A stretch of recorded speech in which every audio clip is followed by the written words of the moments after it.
মাঝরাতে মুখার্জি বাড়ি থেকে চুরি করে পালাতে গিয়ে পূজার কাছে হাতে নাতে ধরা পড়ল প্রিয়াঙ্কা। হ্যাঁ বন্ধুরা, আমরা এমনটাই দেখতে পাবো উড়ান ধারাবাহিকের আগামী পর্বগুলোতে। পূজার ভালোবাসার টানে মহারাজ পূজার ইচ্ছে মতো খুব সুন্দরভাবে সাজগোজ করে নিচে আসে, কিন্তু মহারাজ পূজার উপর অভিমান করে বলে আমি এ বাড়ি ছেড়ে গ্রামের বাড়িতে চলে যাব। তখন পূজা মহারাজের সাথে খুনসুটিতে মেতে ওঠে। পূজা বলে তুমি যেখানে যাবে আমিও ঠিক সেখানেই যাব, তোমার ঘাট থেকে কোনো মতেই নামবো না। এরই মধ্যে সোমনাথ এসে বলে পূজা তুমি বোধহয় খেয়াল করনি, আবির তোমার ফোনে কল করেছিল তোমার আর মহারাজের ডিভোর্সের ব্যাপারে কথা বলতে। ডিভোর্সের কথা শুনে চমকে ওঠে মহারাজ। তখন পূজা মনে মনে ভাবে কি ব্যাপার, ডিভোর্সের কথা শুনে মিস্টার মাথা গরম চমকে উঠলো কেন।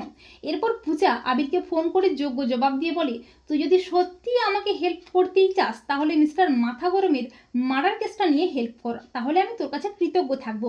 পূজা বলে যেভাবেই হোক আমি মিস্টার মাথা গরমকে নির্দোষ প্রমাণ করবই।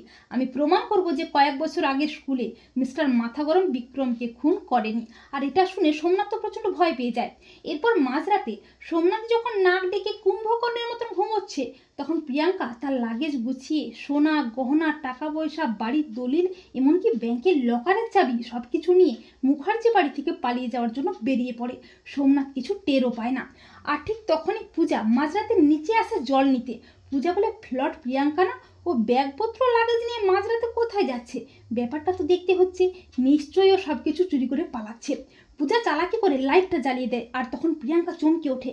পূজা বলে কি ফ্লট প্রিয়াঙ্কা, কোথায় যাচ্ছ এত রাতে লাগেজপত্র গুছিয়ে চোরের মতো? পূজাকে দেখে আঁতকে ওঠে প্রিয়াঙ্কা।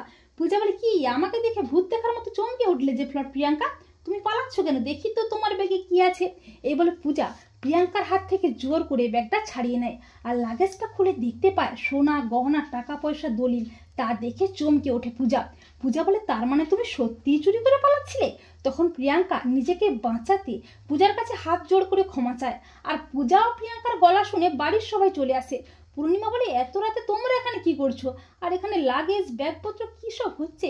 পূজা বলে মা, আপনি যাকে ভরসা করে যার হাতে বাড়ির চাবি তুলে দিয়েছিলেন সে আপনার ভরসার সুযোগটাকে কাজে লাগিয়ে সবকিছু চুরি করে পালাচ্ছে। এই দেখুন গহনা টাকা পয়সা ব্যাংকের লকারের চাবি বাড়ির দলিল, আর এগুলো দেখে তো চমকে ওঠে সবাই। পূর্ণিমা বলে প্রিয়াঙ্কা তুমি চুরি করেছো? ছি ছি ছি। তখন প্রিয়াঙ্কা নাটক করে বলে মা আমাকে ক্ষমা করে দিন মা। তখন পূর্ণিমা প্রিয়াঙ্কাকে দেয় ঠাঁটিয়ে চড় আর বলে তোমার মতো চোরকে আমি পুলিশে দেবো, তোমার মতো চোরের জায়গা এ বাড়িতে হবে না। তো বন্ধুরা তোমরা এটাই চাও তো যে মাঝরাতে মুখার্জি বাড়ি থেকে পালাতে গিয়ে প্রিয়াঙ্কা যেন পূজার কাছে হাতে নাতে ধরা পড়ে? কমেন্ট করে এক্ষুনি জানিয়ে দাও তোমাদের মতামতটি।